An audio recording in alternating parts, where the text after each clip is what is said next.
खंड 2। भागलपुर आने पर शरत को दुर्गाचरण M.E. स्कूल की छात्रवृत्ति क्लास में भर्ती कर दिया गया। नाना स्कूल के मंत्री थे, इसलिए बालक की शिक्षा दीक्षा कहां हुई है, इसकी किसी ने खोज खबर नहीं ली। अब तक उसने केवल बोधोदय ही पढ़ा था। यहां उसे पढ़ना पड़ा सीता वनवास, चारुपाठ, सद्भाव सद्गुरु और प्रकांड व्याकरण। यह केवल पढ़ जाना ही नहीं था, बल्कि स्वयं पंडित जी के सामने खड़े होकर प्रतिदिन परीक्षा देना था। इसलिए यह बात निसंकोच कही जा सकती है कि बालक शरत का साहित्य से प्रथम परिचय आंसुओं के माध्यम से हुआ। उस समय वह सोच भी नहीं सकता था कि मनुष्य को दुख पहुंचाने के अलावा भी साहित्य का कोई उद्देश्य हो सकता है।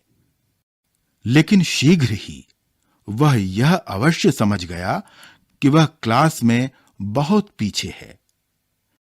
यह बात वह सह नहीं सकता था, इसलिए उसने परिश्रम पूर्वक पढ़ना आरंभ कर दिया और देखते देखते बहुतों को पीछे छोड़कर अच्छे बच्चों में गिना जाने लगा।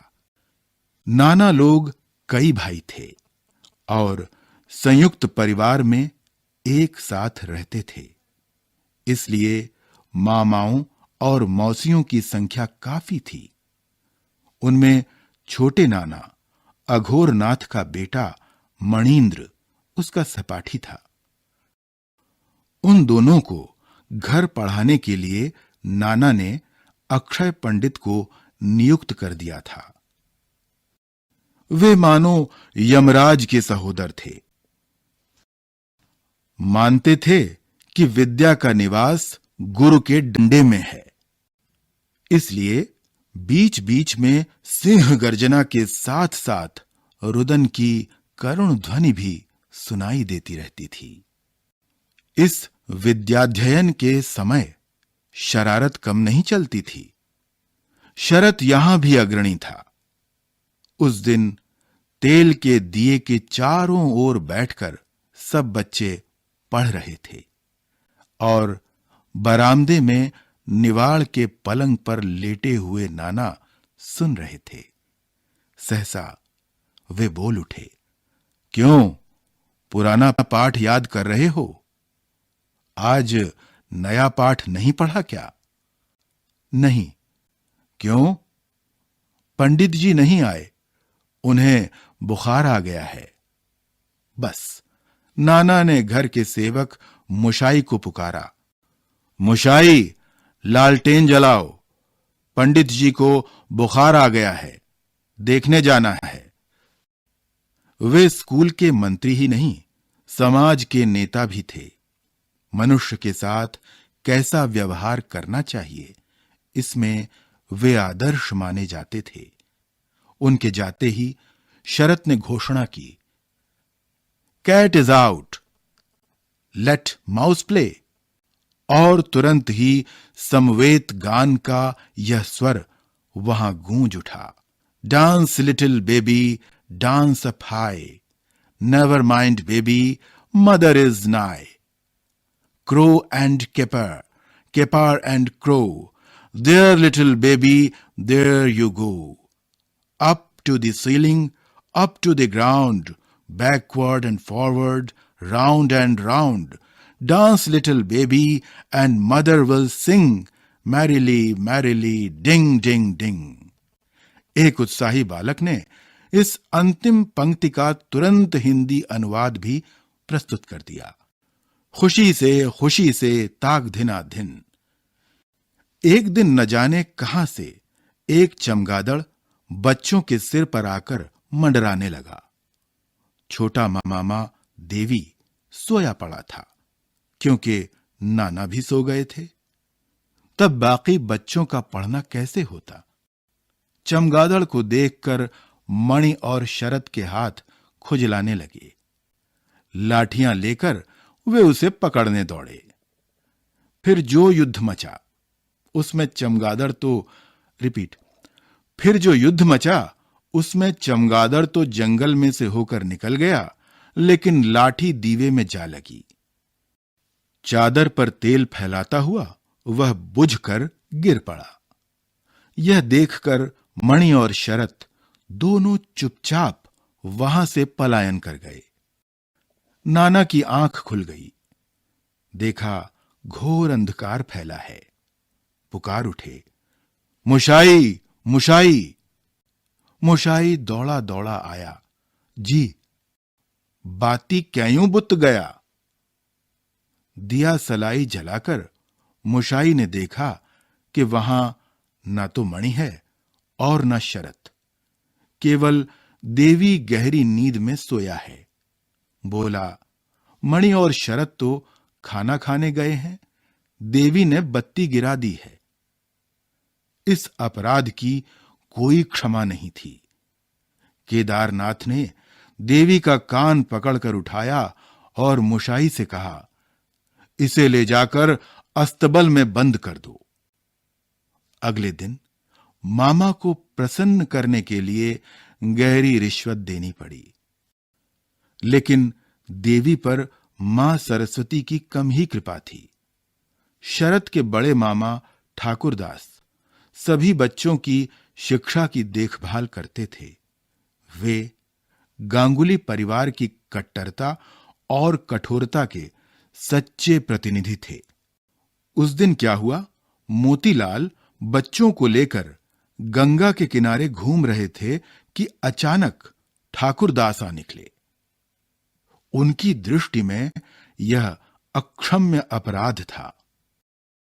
उन्होंने बच्चों को तुरंत परीक्षा के लिए प्रस्तुत होने का आदेश दिया। किसी तरह मणि और शरत तो मुक्ति पा गए, लेकिन देवी ने जगन्नाथ शब्द का संधि विच्छेद किया, जगड़ नाथ। इस अपराध का दंड पीठ पर चाबुक खाना ही नहीं था, अस्तबल में बंद होना भी था।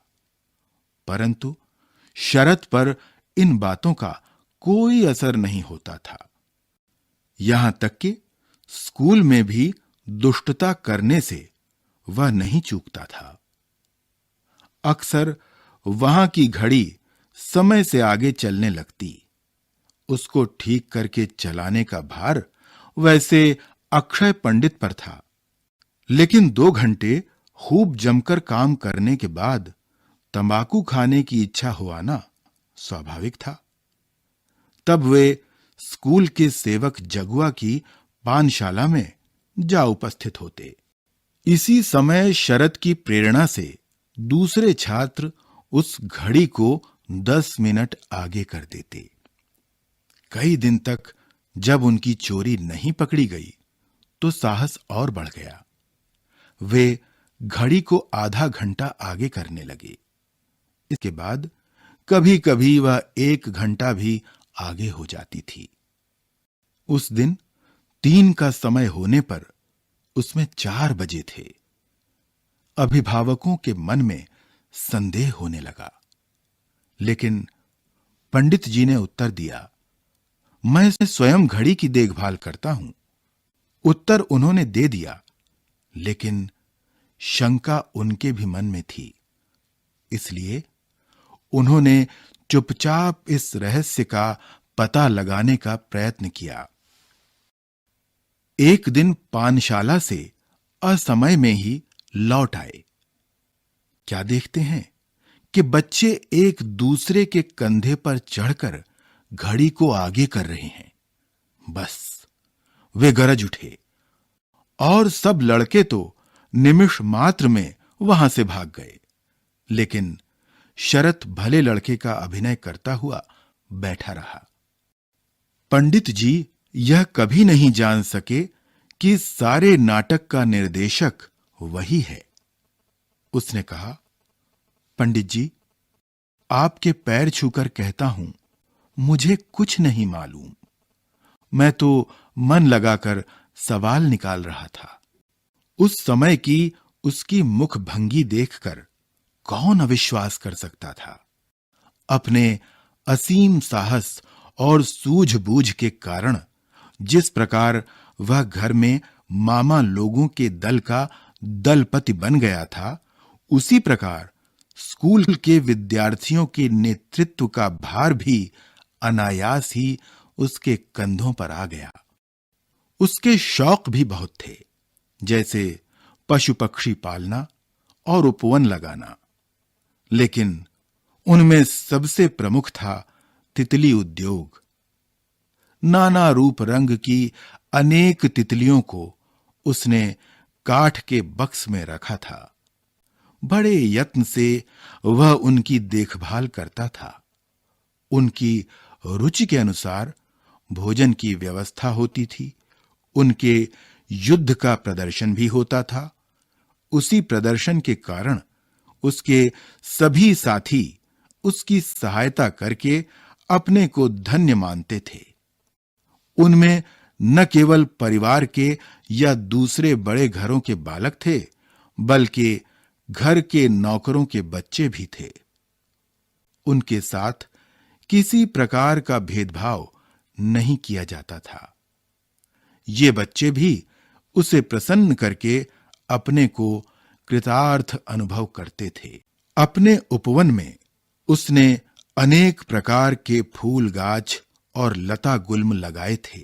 ऋतु के अनुसार जूही, बेला, चंद्रमल्लिका और गेंदा आदि के फूल खिलते और दलपति सहित सभी बच्चे गदगद हो उठते। इस उपवन के बीच में गड्ढा खोदकर एक तलैया का निर्माण भी उसने किया था। उस पर टूटे शीशे का आवरण था।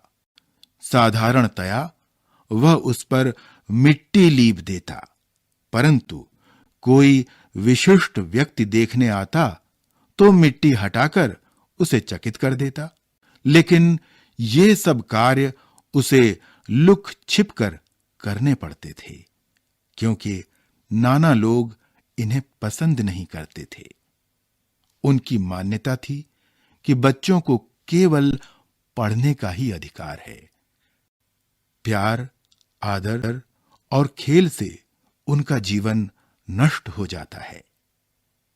सवेरे स्कूल जाने से पहले घर के बरामदे में उन्हें चिल्ला चिल्ला कर पढ़ना चाहिए और संध्या को स्कूल से लौटकर रात के भोजन तक चंडी मठ में दीवे के चारों ओर बैठकर पाठ का अभ्यास करना चाहिए।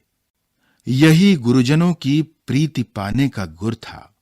जो नियम तोड़ता था उसे आयु के अनुसार दंड दिया जाता था।